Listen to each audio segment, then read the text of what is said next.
السلام عليكم ورحمة الله وبركاته. الحمد لله رب العالمين، والصلاة والسلام على أشرف الأنبياء والمرسلين نبينا محمد وعلى آله وصحبه أجمعين. اما بعد، محترم بھائیوں، اللہ تبارک و تعالی نے جو عبادتیں ہم پر رکھی ہیں، ان عبادتوں میں ایک عظیم عبادت دعا کرنا ہے. دعا کہتے ہیں اللہ سے طلب کرنے کو، چاہنے کو اور مانگنے کو. اللہ تبارک و تعالی نے قرآن کریم میں ارشاد فرمائے وَإِذَا سَأَلَكَ عِبَادِي عَنِّي فَإِنِّي قَرِيبٌ أُجِيبُ دَعْوَةَ الدَّاعِ إِذَا دَعَانِ فَلْيَسْتَجِيبُوا لِي وَلْيُؤْمِنُوا بِي.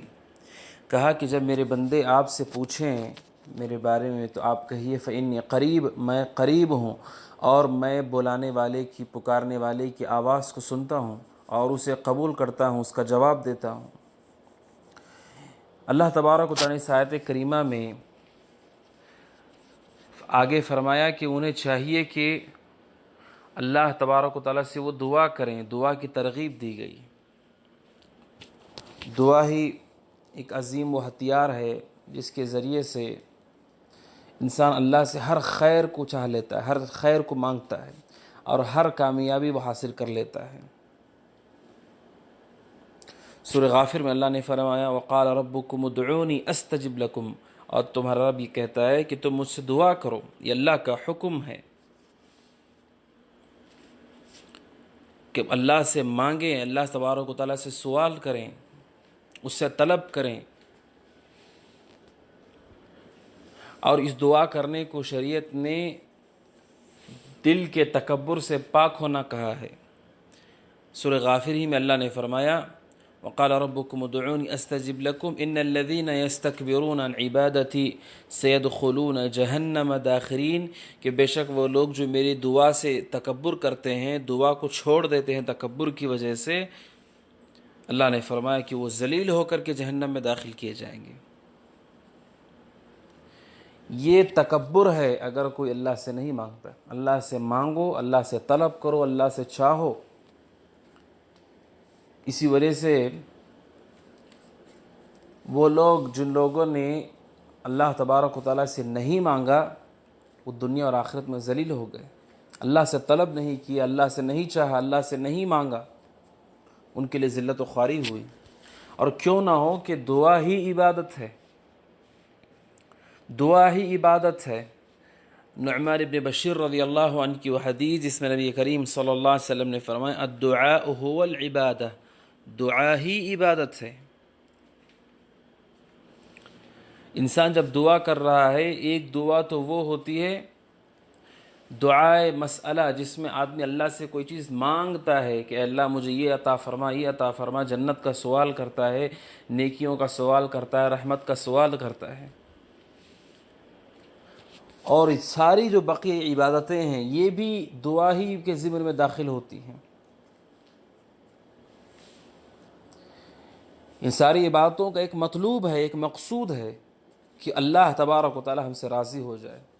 جب انسان توحید کو قبول کرتا ہے، جب یہ کہتا ہے کہ اللہ میں اسلام قبول کرتا ہوں، میں توحید میں داخل ہوتا ہوں، تو اس کا کیا مقصود ہے؟ اس کا مقصود ہے کہ اللہ سے وہ طلب کر رہا ہے کہ اللہ تعالیٰ تو اس کو قبول کر دے اور تو اس کے بدلے ہمیں بہترین بدلہ اور اجر عطا فرما. تو انسان جو بھی دعا ہے یہ عبادت ہے، اور ساری کی ساری عبادتیں یہ دعا ہیں اللہ کے سامنے. اس لیے حدیث نے کہا دعا ہی عبادت ہے. اور اللہ تبارک و تعالیٰ اس قدر عطا کرنے والا مہربان ہے کہ جو اس سے نہیں مانگتے اللہ تعالیٰ ان سے ناراض ہو جاتا ہے. کہا جو لوگ تکبر کرتے ہیں، مانگتے نہیں، جہنم میں داخل کیے جائیں گے. یہ اللہ تبارک و تعالیٰ کی رحمت کی طرف اشارہ بھی ہے کہ اللہ تعالیٰ کس قدر عطا کرنے والا ہے کہ وہ مانگنے والے اس سے، طلب کرنے والے اس سے جو ہوتے ہیں ان کی وہ عزت کرتا ہے، ان کا وہ اکرام کرتا ہے، انہیں عزتوں سے نوازتا ہے. ابو ہریرہ رضی اللہ عنہ کی روایت جس میں نبی کریم صلی اللہ علیہ وسلم نے فرمایا لیس شیء اکرم علی اللہ عز وجل من الدعاء، دعا سے بڑھ کر کوئی اور معزز اور محترم شے نہیں ہے اللہ کے پاس. دعا انتہائی مکرم اور محترم ہے، اور اللہ کو پسند ہے کہ بندے اس سے مانگے۔ اسی وجہ سے حدیث میں آپ نے فرمایا من لم یسأل اللہ یغضب علیہ، جب اللہ سے بندہ نہیں مانگتا اللہ اس سے ناراض ہو جاتا ہے۔ لہٰذا یہ ساری نصوص، ساری ادلہ یہ ہم سب کی رہنمائی کرتے ہیں کہ ہمیں اپنی زندگیوں کے اندر دعا کا خصوصی اہتمام کرنے کی ضرورت ہے، اور جن حالات میں ہم مبتلا ہو چکے ہیں ان میں ایک بہت بڑی کمی اور کوتاہی ہم سے ہوئی کہ ہم اللہ سے دعا کرنے والے اور اللہ سے مانگنے والے نہیں بن پائے۔ اللہ تبارک و تعالیٰ سے مانگیں، اللہ سے سوال کریں، اور آپ اس میں اللہ کے کرم کو پہچانیے کہ اللہ تبارک و تعالیٰ ہی ہے جو دعا کی توفیق دیتا ہے، اور دعا پر اللہ تبارک و تعالیٰ اجر دیتا ہے اور دعا کو قبول بھی کرتا ہے۔ آدمی کوئی چیز اللہ سے مانگتا ہے تو اس کی مانگ بھی پوری ہوتی ہے، اور ساتھ میں فی نفسی ہی اس کا مانگنا ہی ایک عبادت ہے، ایک بہت بڑی نیکی ہے۔ تو ضروری نہیں کہ آدمی ضرورت دیکھ کر کے ہی اللہ سے مانگتا رہے، بلکہ اللہ سے مانگنے کا مزاج پیدا کریں، اس لیے کہ ہر حال میں ہمیں اللہ کی ضرورت ہوتی ہے، اللہ کی مدد کی حاجت ہوتی ہے۔ آج آپ کے پاس نعمت ہے، سب کچھ نظر آتا ہے، لیکن یہ ہمیشہ باقی کب رہے گا؟ جب اللہ چاہے تب ہمیں اللہ کی ضرورت ہے، اللہ کی طرف رجوع کرنے کی حاجت ہے کہ ہم اللہ سے سوال کریں کہ اللہ اس کو باقی رکھ، اور جو نہیں ہے اس کو عطا فرما، اسے برکت عطا فرما۔ تو انسان یہ نہ دیکھے کہ جب مجھے نقصان نظر آئے تب میں اللہ سے مانگوں، نہیں، ہر حال میں انسان کو اللہ کی حاجت ہوتی ہے۔ دعا کو کبھی ترک نہ کرو، اور دعا اس وجہ سے نہ کرو کہ انہیں نقصان دکھ رہا ہے تبھی وہ دعا کر رہے ہیں۔ ہر حال میں اللہ سے دعا کرنے والے بنے، ہر حال میں اللہ سے مانگنے والے بنے۔ نبی کریم صلی اللہ علیہ وسلم کی دعاؤں میں سے ایک دعا جس میں اللہ کے نبی صلی اللہ علیہ وسلم کہتے تھے، یہ پڑھا کرتے تھے، وَلَا تَكِلْنِي إِلَى نَفْسِي طَرْفَةَ عَيْن، پلک جھپکنے کے برابر بھی تو مجھے میرے نفس کے حوالے مت فرما، اس لیے کہ جو کچھ ہو سکتا ہے وہ تجھی سے ہو سکتا ہے، باقی سب تیرے سامنے عاجز ہیں، محتاج ہیں، بے کس ہیں۔ تو میرے بھائیوں، دعاؤں کا اہتمام زندگیوں کے اندر انتہائی اہم ہے، ضروری ہے۔ آپ دعا کر رہے ہیں، اس پر مستقل نیکی مل رہی ہے، اور جو آپ نے اللہ سے مانگا اس کا کیا ہوتا ہے؟ ابو سعید خدری رضی اللہ عنہ کی روایت میں نبی کریم صلی اللہ علیہ وسلم نے فرمایا جو بھی اللہ سے مانگتا ہے اور وہ دعا کے اندر گناہ نہ ہو،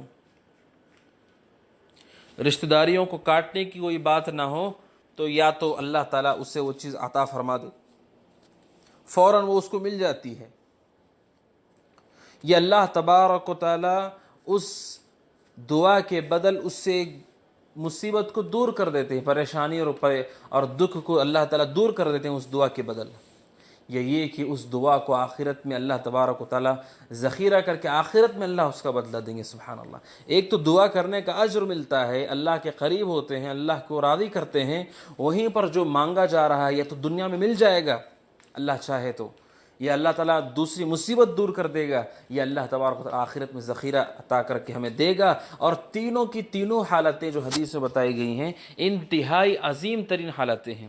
اللہ تعالیٰ دنیا میں عطا فرما دے، یہ اس کا بہت بڑا کرم ہے۔ اگر نہیں ملتی ہے دنیا میں، اس جیسی کوئی مصیبت ٹل جاتی، یہ بھی بہت بڑی نعمت ہے، اس لیے کہ جب انسان کو کوئی چیز مل جاتی ہے پھر واپس چلی بھی جاتی ہے تو انسان کو دکھ ہوتا ہے، تکلیف ہوتی ہے، اللہ تعالیٰ اس تکلیف کو دور کر دیتے ہیں آپ سے۔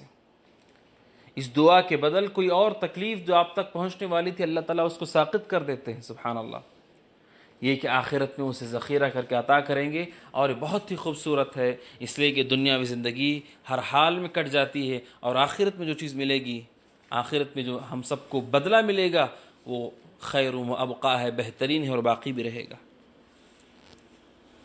تو اللہ تبارک و تعالیٰ اس قدر اکرام کرتے ہیں، اسی سے آپ اندازہ کیجئے کہ اللہ تعالیٰ کے نزدیک دعا کس قدر معزز ہے کہ اللہ تبارک و تعالیٰ نے اس پر اس قدر عظیم وعدے کیے ہیں۔ دعا کرتے رہیں کرتے رہیں، نہ جانے اس سے کیا مصیبت ٹل جائے گی، نہ جانے اس سے ہماری کیا پریشانی دور ہو جائے گی، یا وہ چیزیں ہمیں مل جائیں گی۔ ہم مسلسل اللہ سے مانگتے رہیں۔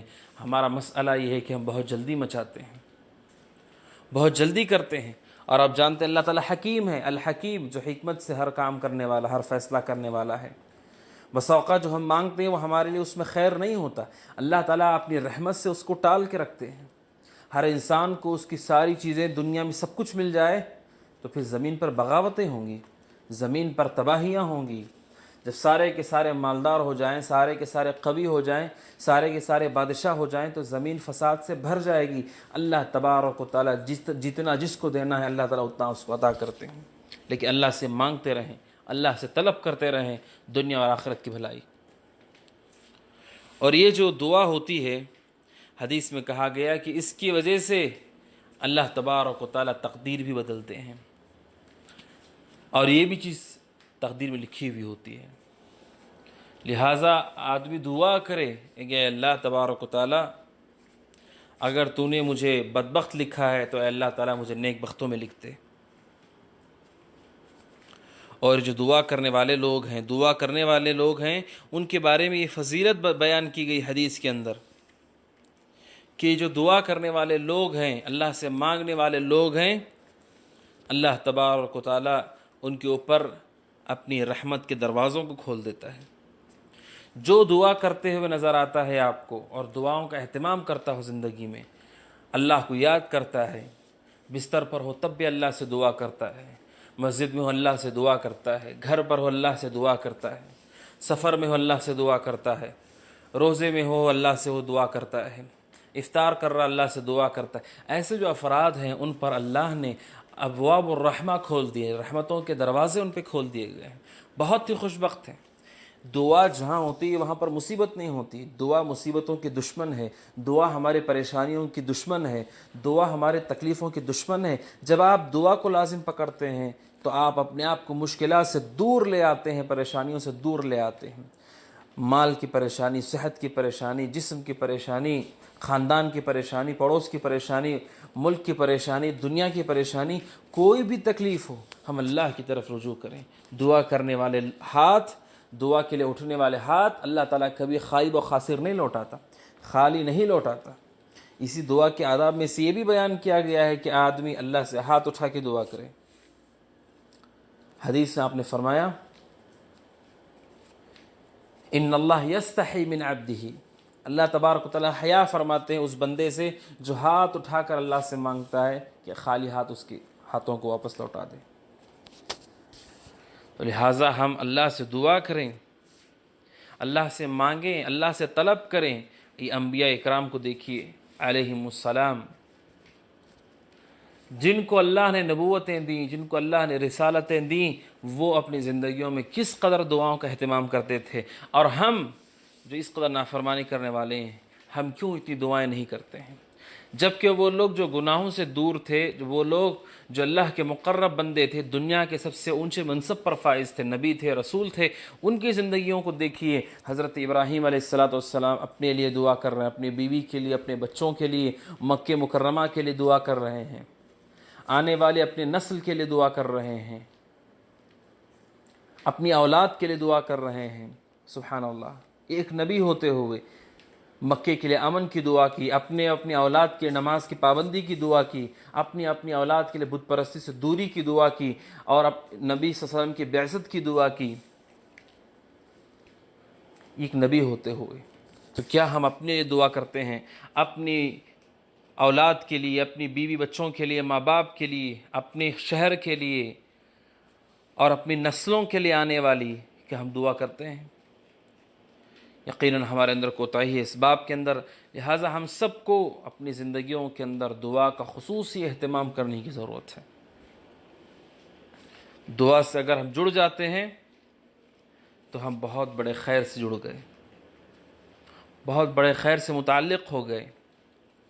اور دعا کرتے ہوئے یہ بات بھی یاد رکھیں کہ دعا کرنے کے لیے وضو شرط نہیں ہے، قبلہ رخ ہونا شرط نہیں ہے، ہاتھ اٹھانا شرط نہیں ہے، آپ چلتے پھرتے ہوئے اللہ سے دعا کر سکتے ہیں۔ ہاں یہ آداب ہے، اگر کوئی اس کا اہتمام کر کے دعا کرتا ہے یہ بہت اچھی چیز ہے، لیکن یہ شرط نہیں ہے۔ اور آدمی اگر پورے آداب سے دعا کرنا چاہتا ہے، وضو کر کے، قبلہ رخ ہو کر کے، نبی کریم صلی اللہ علیہ وسلم کی پر درود پڑھ کر، اللہ کی تعریف کر کے، تو یہ بہت اچھی بات ہے، لیکن یہ شرط نہیں ہے۔ ہم سب کو اپنی زندگیوں کے اندر دعاؤں کا اہتمام کرنے کی ضرورت ہے۔ اللہ تبارک و تعالیٰ سے دعا کہ اللہ تبارک و تعالیٰ ہم سب کو دعاؤں کا اہتمام کرنے کی توفیق عطا فرمائے، آمین۔ السلام علیکم ورحمۃ اللہ۔